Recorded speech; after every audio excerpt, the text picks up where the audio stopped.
The decline of the Walt Disney Company has been a sight to behold. Once considered an untouchable cornerstone of family entertainment for over a century, Disney, at the apex of their power, having acquired such companies as Lucasfilm, Pixar, Marvel, and 20th Century Fox, turned away from what had made them a global powerhouse, and instead began to focus on filling their movies and television series with diversity, equity, and inclusion tropes, as well as politically focusing their content. The aim was to appeal to a new, modern audience, leaving behind their old, tired, traditional fans in the process. Gone was the timeless storytelling, accessible and engaging to audiences of all ages.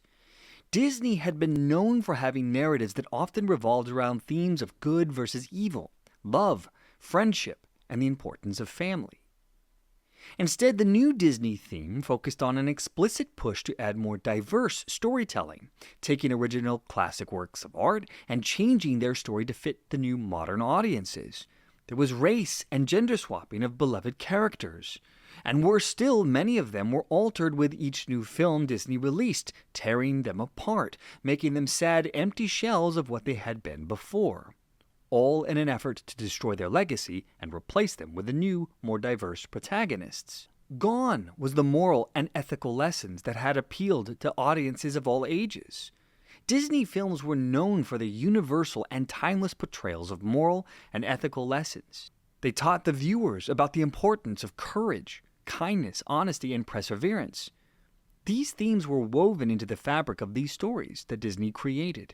They were designed to provide a safe space for children and parents to explore complex emotions and situations such as loss, betrayal, and the value of true love and friendship.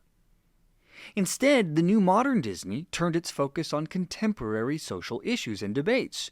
New themes replaced the old, and all were heavily influenced by ideological viewpoints on inclusion, acceptance of diversity, and the importance of understanding and embracing one's identity. Films like Frozen, for example, have often been interpreted as allegories for LGBTQ+ experiences, emphasizing the value of self-acceptance and the harm of concealment. The family-friendly focus that once was the staple of the Disney empire was abandoned in favor of this new agenda. And in a matter of just a few short years, the company, led by the Bobs, Bob Iger, Bob Chapek, and then back to Bob Iger, managed to squander the legacy of Walt Disney. The goodwill that parents had towards the Disney brand as a safe place that they could bring their children to for entertainment, like movies, television, and the Disney parks, was severely damaged. The House of Mouse is facing serious financial decline. The company's stock, for example, has cratered, hitting a 9-year low, falling below $84 per share, which marked a notable decline in its market value. Over the last 5 years, Disney stock has experienced a 25% loss. And from its all-time high in 2021, the stock is down by 60%. The current value of the company is at roughly $147 billion. This means, if we do the math, Disney has managed to lose roughly $220 billion in market value since their peak in March of 2021. But the woes for Disney don't end there. Last year, Disney faced huge financial setbacks in its film division, with the company losing $900 million. It was the year of flops for the company, as movies including Wish, Haunted Mansion, The Little Mermaid, Elemental, The Marvels, Indiana Jones and the Dial of Destiny, and Lightyear all failed to turn a profit. And it's not just movies and TV shows. The parks are also suffering. Disney World, for example, saw a decrease in attendance, with November 2023 experiencing a 4% drop in tourism tax dollars compared to November of the previous year. This marked the 8th month of 2023 with lower attendance than its 2022 counterpart. Disney has lost the trust and respect from millions of its fans. Stupid decisions like wading into political battles has hurt Disney, such as the fight in Florida over a bill that prohibited classroom instruction on sexual orientation or gender identity to children from pre-kindergarten through 8th grade, except in specific circumstances like health lessons on sexual abstinence or HIV in grades 6 through 8. This so-called Don't Say Gay bill law had a stated purpose. The lawmakers said that it was to empower the parents. and they were determined to enshrine the, quote, fundamental rights of parents to make decisions regarding the upbringing and control of their children. And because Disney officially spoke out against the bill, putting itself in the middle of this controversy, well, guess what? There was fallout. And it was significant. It hurt Disney in both politically, legally, and also in financial ways, which included affecting its operations in Florida. And now there is a leaked video that has recently surfaced.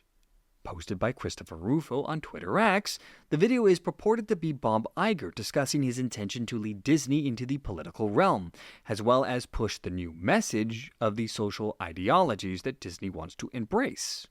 Let's watch. Well, I mean, Bob has talked about this eloquently since he's become CEO. I'll say a couple of things about it. You know, we've tended to shy away from politics. And in doing so, I think we've shied away from talking about issues that aren't political at all, like the issues that we're talking about today. Because we believe in doing so, maybe it looks like we're taking a stand. Well, in that reality, we should be taking a stand. By the way, I take responsibility for this. I was CEO for 15 years. And I think that we have to be less cautious, as Bob, I think, was just alluding to, about such things and not be concerned, like just commenting about what happened in Washington last week. That's not political on our part at all. We know that what we saw was fundamentally wrong and that it was rooted in hatred and disrespect and contempt and intolerance. And we should feel free as a company to comment about that without retribution. And another thing I want to say that I've learned these last 9 to 12 months is, you know, I'm very proud of a lot of the work we've done in terms of diversity and inclusion on screen. When we did Coco, for instance, at Pixar, a great example of that, or Tiana, or of course, Black Panther is one of the great examples of that. I allowed those things to make me feel a bit complacent in a sense. It's not that I wanted to be that way, but I thought, wow, we did Black Panther. How great are we? And it caused me to not focus as much as I should have on the culture of the company and the environment and in the voices that were telling those stories as opposed to just how they were being portrayed on the screen. This leaked video of Bob Iger shows that Disney's shift towards engaging more directly in social and political issues was deliberate. Because of this, the future of the company, both financially and now from a leadership perspective, is in doubt. You see, the Walt Disney Company has been facing a hostile takeover attempt by billionaire investor Nelson Peltz and his firm Trian Fund Management. Peltz, who has been critical of Disney's direction and its financial performance, has now increased his shares in Disney to approximately 30 million shares, which is valued at around $2.5 billion, making him now one of the largest shareholders in the company.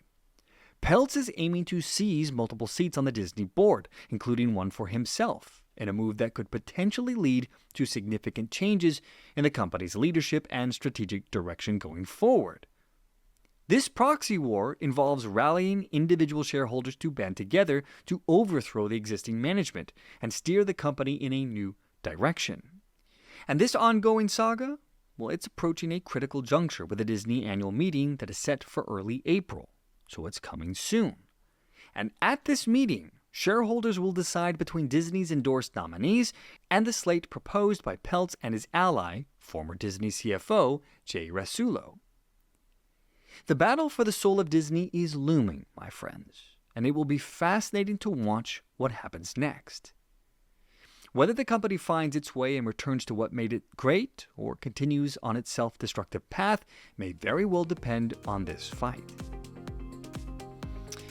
And naturally, we'll be keeping an eye on the story as it develops. From the To Be Frank show, I am Adrian. Thanks for watching, my friends. I'll see you all next time.